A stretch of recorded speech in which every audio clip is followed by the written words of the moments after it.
we're not talking about as much is how more meaningful work can become and how much more opportunity and new and different roles technology is going to present to us to be able to really have really fulfilling careers. Both employee and management know less about the future than ever before. One industry in particular, let's take the travel industry. Because of the internet, everyone can now book their travel tickets on their own. So many travel agents, unfortunately, lost their jobs, but at the same time, maybe 10 times as many new jobs were created by sites like TripAdvisor or Expedia. But the challenge is, and the friction is, most of the new jobs created in the travel industry were not taken by the people who lost their jobs. And I think we need to change the conversation and we need to change the marketing of technology to show people, hey, there's a lot of new upside here for you. And what you have now more is an experience-based economy where people are thinking less around how long they're going to be somewhere and more around what kind of meaningful work they're going to do. I think one of the challenges with the gig economy is the infrastructure of support is really driven by people having a job in a company.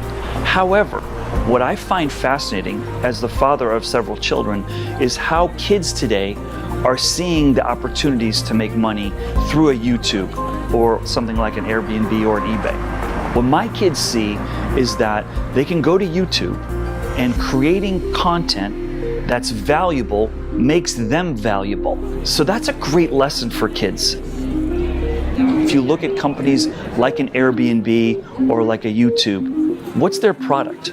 They don't have a product. Their product is the platform. The product is us. We are the product, and we're able to leverage that platform to make money. And that's a new way of creating value. They're creating a way for people to create on their own. And I think that's a beautiful thing. And the good news is most people are seeing outside of organizations many, many ways that they can be more entrepreneurial. And so these bigger organizations, I think, are going to benefit from the psychology shift for people to be able to create more value and to be able to do that in ways that are without a lot of friction. So I get asked a lot in interviews, whether it's on television or radio or print, Steve, tell us, what are the most important skills that people need today in the digital economy and for tomorrow? And my answer is usually pretty simple. I could tell you what I think they are today, but I can also tell you with a high degree of certainty that in 2 years, there will be different skills. You should think more around, can I learn new things? Can I apply them quickly? Because if you can, you're going to be infinitely more valuable than people that have a hard time learning new things. The biggest reason employees leave companies today is because I don't think they feel they're growing fast enough. And you don't want to be somewhere where you're not learning and growing, because you know whatever industry you're in, it's going to be changing. I think the promise needs to be, we're going to help make you vital for an uncertain future. Come here and we'll teach you new skills, new technologies, new methodologies that you can't learn anywhere else. I think one of the most fascinating trends in the world of work right now is absolutely the fact that employees have more power and their voice carries more weight than at any time in history. There are numerous sites out there where employees can go and voice their concerns. And I think companies are still learning to adjust to this new reality.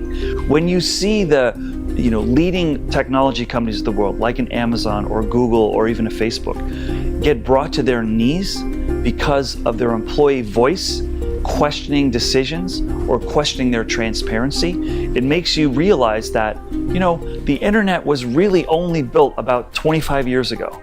We're just at the very early phases of learning what that really means for us in terms of how we relate, but it is fundamentally changing the relationship between management and workers, and it's putting pressure in the right places. Employees have access to more information to know if you're not being honest, and that's actually a very healthy element of friction that's been introduced in the working relationship. I think more than ever before in an uncertain world, if you want to hire the best people and you want to keep the best people, you really need to build that on a foundation of trust. And I think that comes down to lots more communication, a lot more listening, a lot more asking of questions.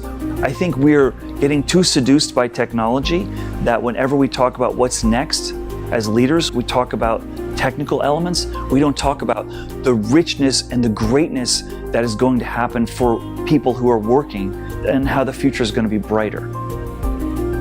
We're digitally transforming because you're going to be able to do more exciting work and you're going to be able to do more interesting things, and you're not going to have to do the crap work. Technology can replace that. You're going to get to do the good, thoughtful, interesting, innovative, human-centered work. I think we need to do a much better job marketing the human upside of how technology can realize greater benefits. We need to demystify it. We need to put humanity in front a little bit more than the technology, which is, I believe, why we're using the technology to have a greater experience in life.